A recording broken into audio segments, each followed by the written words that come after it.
So what happened since the last time we talked about salvage? So the last time we talked about it, it was about the prototypes that we were doing with the entities spawned from the entire piece, so the thousands and thousands of entities. We had to reconsider our approach quite a lot because it was apparent from the prototype that several aspects of it weren't really going to work the way we wanted to. With the demo failing, or basically showing us the limits of our engine, which was the entity count, by showcasing that it takes a really long time to spawn all the entities that would fit the size of an 890 jump.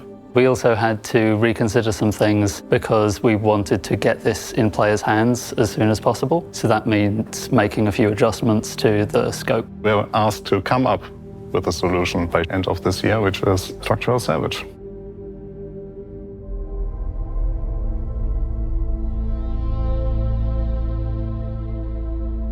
Structural salvage is breaking apart various ships in order to break down the pieces into construction material, which then you can sell. So it's just removing stuff from the persistent database. So one of the challenges of developing a live game like Star Citizen is that we have to constantly be weighing up trying to perfect a feature, which could take years, or trying to get something playable in players' hands so that we can start getting feedback from it and learning from it and figuring out how it fits in with the rest of the game. So it was very important for us that we get some version of it out this year. It's not the full version yet, but it's a good first step that allows us to test the feature and close the ships that we already have, that are the Vulture and the Reclaimer. The new Vulture gameplay builds on what we already have. The idea is that you'll approach a wreck. We want to encourage you to use the hull scraping first, so you don't lose the RMC in the process. Which is higher value per SEU than construction materials. So the Vulture is equipped with a resonance field, which allows you to charge up energy on the target. Assuming that it's still in one piece, if you've not already blown it up with guns or missiles or something, you'll have to fracture it first. A fracture field is built up between the arms, but it's also projected outwards, which will break it down into various parts. We wanted to make sure that the resonance field wasn't going to create opportunities for griefing, so we've taken the precautions a step further from hull scraping, which requires that the target's shields are off, to structural salvage requiring that the ship's power is entirely off. So it'll be quite hard to use that offensively unless you find a way to disable the target's power plant. And then you switch to the disintegration mode, which then disintegrates those parts and draws them into your salvage ship as construction material. Then into the grinder and then into the internal storage, and from there you can then move it out through the filler station into the cargo grid. The internal storage is one of the great additions we've made here. What that is basically a temporary storage between you gathering the material and you putting the material into cargo boxes. You have more space inside of your ship, so when you now go back to the filler stations, instead of the material just being stored in the filler station, you now draw from this pool of internal storage. That is slightly bigger than the actual cargo capacity of the Vulture and the Reclaimer, so you can basically fill up your ship first. While it is still filling, while it is partly full, or when it is full, you have someone else or yourself go down to the filler station and basically convert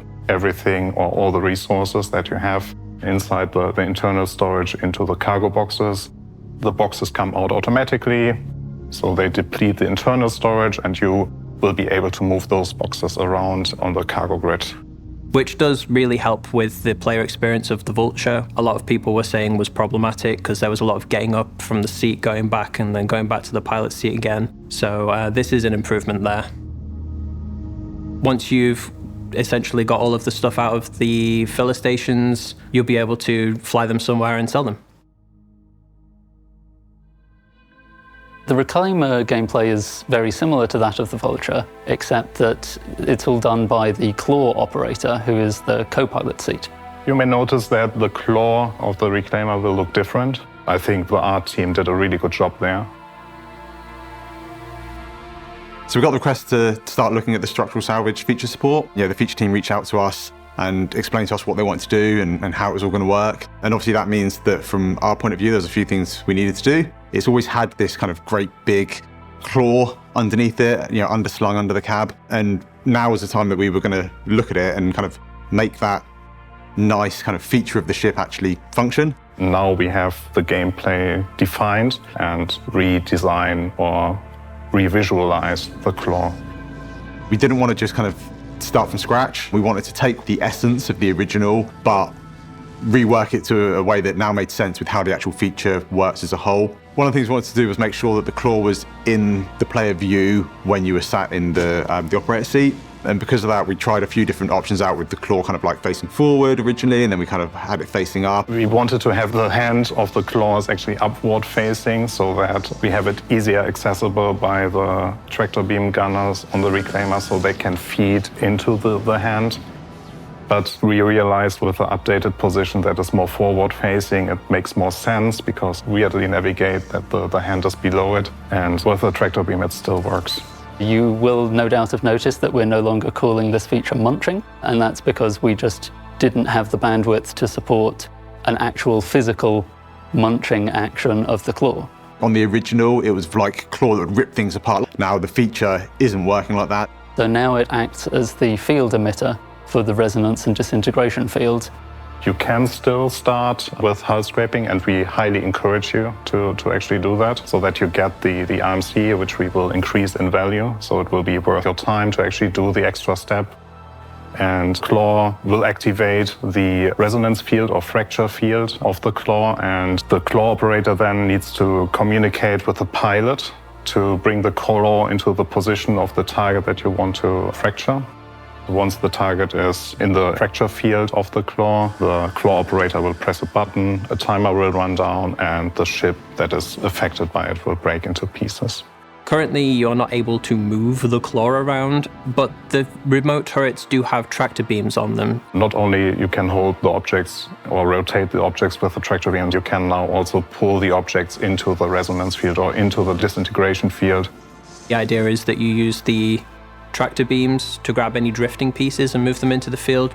And the next step then is actually converting those pieces that you just created into the resources that you want to gather. And for that, the claw operator will switch into the disintegration mode. Again, you press a button, the ship is basically heated up and then converted into a material. We needed a way of collecting all that material, and that's where we decided to take some inspiration from what we did on the Vulture. Between these kind of big emitters, we were still sucking in all this material, and that material was then being processed and ground up and kind of sent down to the main ship itself.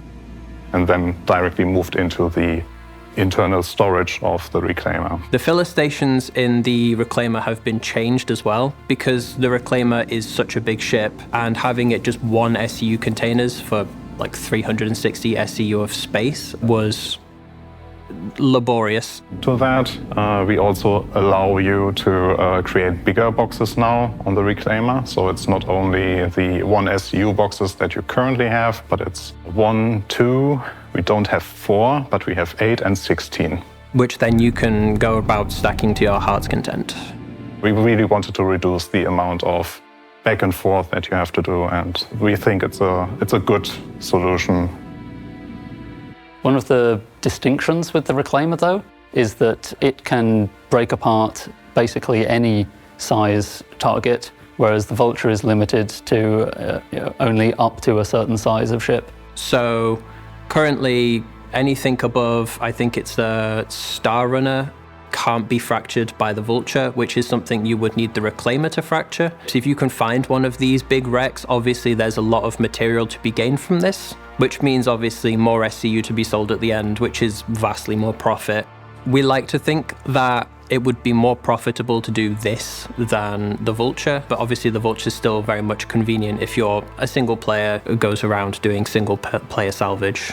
We're still very interested in enhancing the destruction side of structural salvage, more similar to what was originally conceptualized with munching, but we're going to have to wait for Maelstrom to be more fully realized before we can start experimenting with that.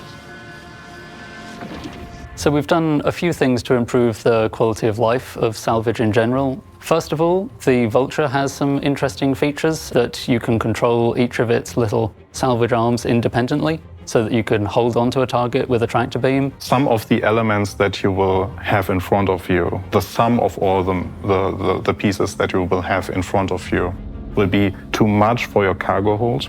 So what you shouldn't do in that time is actually trigger the disintegration, because every material inside that field will be disintegrated. So material will be lost that way. This is where the tractor beams come in place, because you can move out those objects that would make your internal storage overspill. So you get this nice little gameplay of, I actually pick what I want to grab. We also already in slight update to the crafting that we have in there. So now that we have 2 materials, we adjusted the crafting costs in the filler station. So they are now more realistic, so they are not punishingly expensive anymore. For the future, it will be even more meaningful, because then the material composition will be different. So it's not only construction materials, but it's specific to the parts that you have there. But that is for the far future, so it's not for now. One of the most prominent quality of life features is the changes to the filler station. On both the Vulture and the Reclaimer, they now have the option to set the filler station to auto-eject mode, where it will just repeatedly eject the last selected crate, which lets you rapidly unload the internal storage into cargo boxes as long as you're quick enough at putting them on the cargo grid. Releasing Structural Salvage in 3.22 will give players an opportunity to play it and start giving us feedback on how we can continue to build on it for the future. Salvage, like its industrial profession cousins, mining and cargo, is an iteratively developed feature that gets its next evolution in the upcoming Alpha 3.22. And if we've learned anything this week, it's that the path is almost never a straight line. I'm serious. Torsten has been on Spectrum all week, providing even newer details than what was available when we filmed. You're gonna wanna check that out. For Inside Star Citizen, I'm Jared Huckabee. Thanks for letting us share the process of game development with you. We'll see you all here next week.